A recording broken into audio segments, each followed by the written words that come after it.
Everyone, welcome back to my channel Alvi's kitchen. আশা করি আপনারা সবাই ভালো আছেন। আমি আজকে আপনাদের সঙ্গে আগে থেকে রান্না করা মাংস দিয়ে কাবাব তৈরি করে দেখাবো। কিমা করার ঝামেলা ছাড়াই কিভাবে আগে থেকে রান্না করা মাংস দিয়ে কাবাব তৈরি করবেন সেই রেসিপিটি আজকে শেয়ার করছি।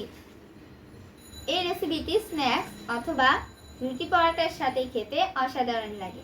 আশা করি এই রেসিপিটি আপনাদের অনেক ভালো লাগবে। চলুন চলে যাই মূল রেসিপিতে। আমি কাবাব বানানোর জন্য এখানে আগে থেকে রান্না করা গরুর মাংস নিয়ে নিয়েছি। এখন আমি হাত দিয়ে মাংসগুলোকে ছাড়িয়ে নিব।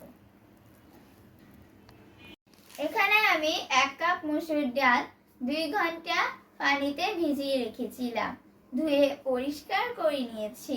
এখন আমি ডালগুলোকে বেটে নিব। আপনারা চাইলে এখানে মসুরির ডালের পরিবর্তে যে কোনো ডাল ব্যবহার করতে পারবেন। মাংসগুলোকে এভাবে ছাড়িয়ে নিয়েছি, ডালটা বেটে নিয়েছি।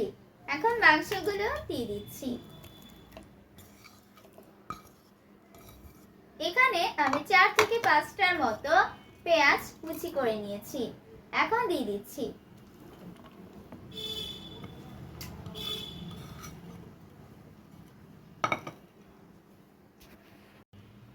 এখানে আমি 5 থেকে 6টার মতো কাঁচামরিচ কুচি করে নিয়েছি, এখন দিয়ে দিচ্ছি।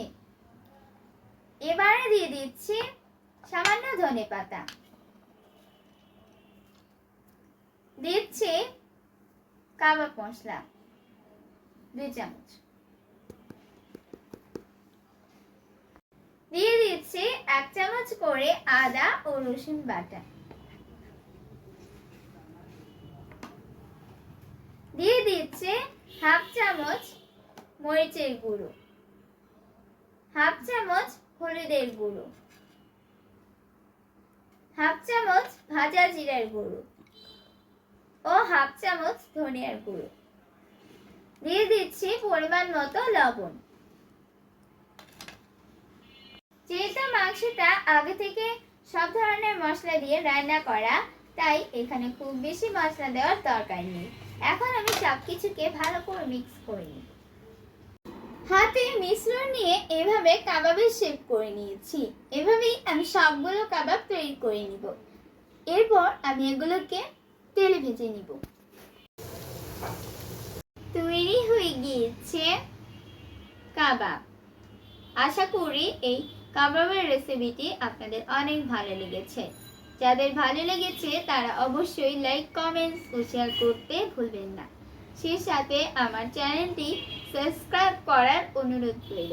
আজকে এ পর্যন্তই। সবাই ভালো থাকবেন। আল্লাহ হাফেজ।